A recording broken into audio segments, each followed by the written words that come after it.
Olá pessoas, estamos aqui na terceira parte, no terceiro vídeo de uma série de 3, onde nós falamos a respeito de rendimentos de aluguel, recebidos tanto por pessoas físicas como por pessoas jurídicas. Nos 2 primeiros vídeos nós falamos dos rendimentos recebidos por pessoas físicas, tanto de outras pessoas físicas como de pessoas jurídicas, qual tratamento dá em cada uma dessas situações. Se você tem esse perfil ou conhece alguém que tenha, sugiro que você indique esse conteúdo para essas pessoas, para que elas também tenham, saibam como tratar, como cuidar desse assunto. Neste vídeo nós vamos falar especificamente sobre as pessoas jurídicas que recebem rendimentos de aluguéis, tanto de pessoas físicas como de outras pessoas jurídicas. O primeiro ponto a abordar aqui é o perfil dessa empresa que vai receber rendimento de aluguel de outras pessoas. Na documentação dessa empresa, caso ela não seja uma holding, na documentação dela, na atividade, no contrato social dela, deve estar descrito que ela pode explorar a atividade de locação de imóveis. Não poderá fazer a locação ou explorar a atividade quem não estiver com a documentação adequada. O fisco poderá intervir aí nesta operação. Então, se você explora qualquer atividade que não seja a específica de administração de imóveis, de holding, aí você deve então tomar esse cuidado de fazer constar no contrato social, na documentação da empresa, que a empresa fará a exploração desse tipo de atividade. O outro perfil que eu já falei aqui é a holding. A holding, ela já é criada para isso. Pode existir, nós estamos falando aqui especificamente de holding de imóveis, normalmente muito utilizada por famílias que têm imóveis, então cria-se uma holding para fazer a gestão dessa atividade de locação de imóveis. Isso por questões tributárias, isso por questões gerenciais, fica mais fácil administrar de uma maneira mais profissionalizada, então esse caminho é melhor. Então, pessoas jurídicas, atentem, se for uma holding, já estará no contrato social, já estará lá na documentação da empresa, a possibilidade de explorar a atividade de locação de imóveis. Não é holding, tem qualquer outra atividade como pessoa jurídica, mas tem imóveis no nome da empresa, precisa fazer constar no contrato social que pode explorar essa atividade. Outro ponto importante, aí ainda falando do perfil, seria analisar a parte tributária, fazer um planejamento tributário para ver se compensa, para ver se desse jeito, como é que ficam as apurações de impostos, se não vai encarecer, se não vai se tornar abusiva, enfim, vale a pena consultar o profissional de contabilidade para ter certeza de que não está sendo oneroso demais fazer essas locações em nome da pessoa jurídica, tá certo? Mas escolhendo esse caminho, há necessidade de fazer constar na documentação. Então esse era o primeiro ponto que eu queria chamar a atenção. Os rendimentos de aluguel recebidos de pessoa física, quando uma pessoa jurídica recebe o rendimento de aluguel de uma outra pessoa física. Primeiro ponto de atenção aí é que não existe nota fiscal para locação. Locação, de acordo com a Constituição brasileira, não é considerada uma atividade de prestação de serviço, logo não tem documento fiscal para isso.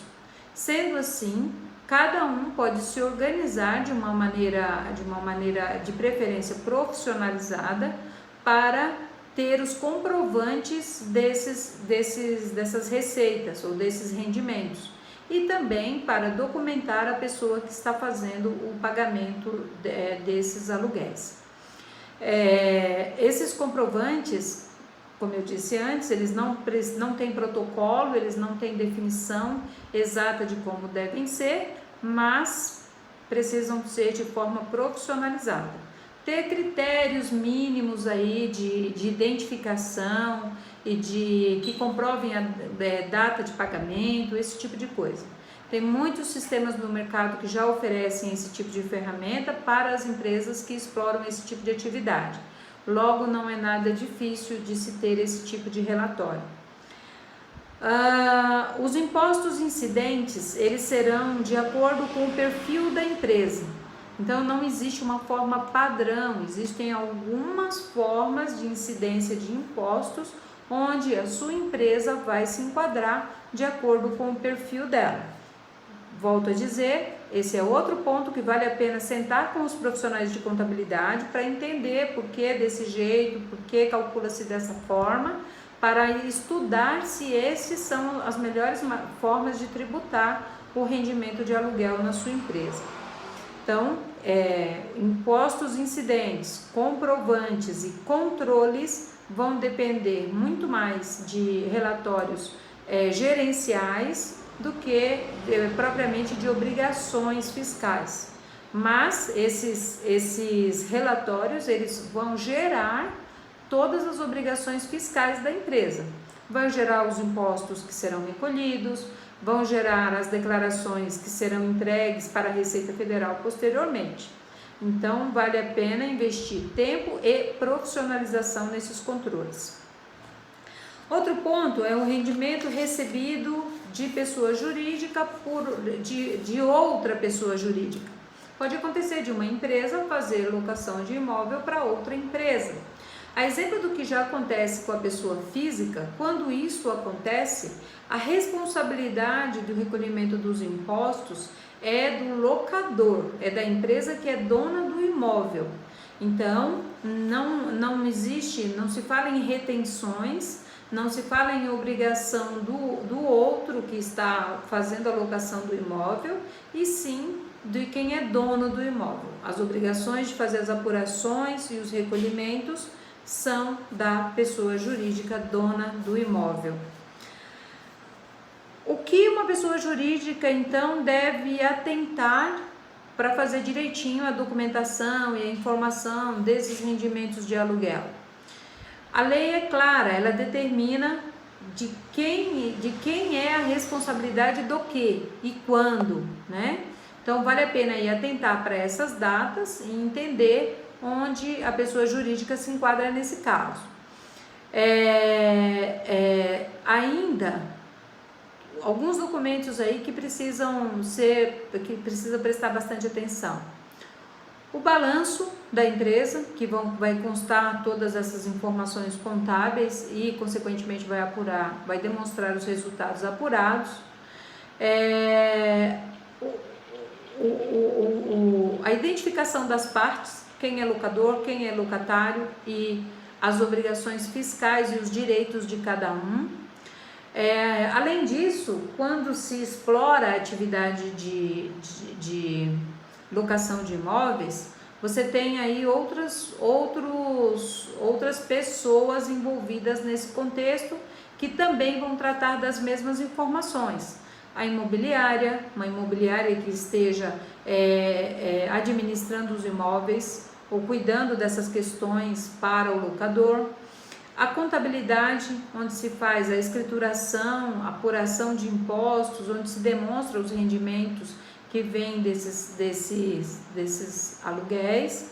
E, claro, locador e locatário, que precisam, como eu já disse antes, saber as suas obrigações fiscais e tributárias. Então, atentos a isso, não é nada que não se possa organizar facilmente para que tenha controles periódicos e, posteriormente, ter todas as obrigações que o fisco exige sem maiores consequências.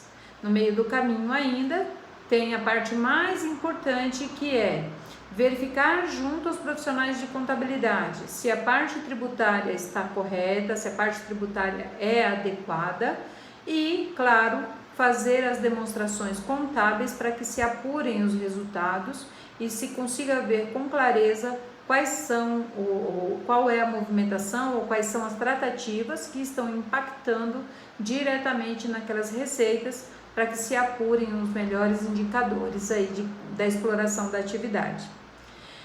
Era isso que nós tínhamos para falar a respeito desse assunto. Esses conteúdos estarão disponibilizados apenas para as pessoas que têm interesse de entender um pouco mais como tratar deles, e nós ficamos à disposição através dos nossos contatos para esclarecer dúvidas que porventura venham a surgir a partir disso. Espero que o conteúdo seja útil para vocês e que vocês então possam adequar, corrigir ou começar a fazer corretamente as demonstrações necessárias para se manter tudo em ordem, tá certo? Um prazer estar aqui com vocês e eu agradeço a atenção de todos.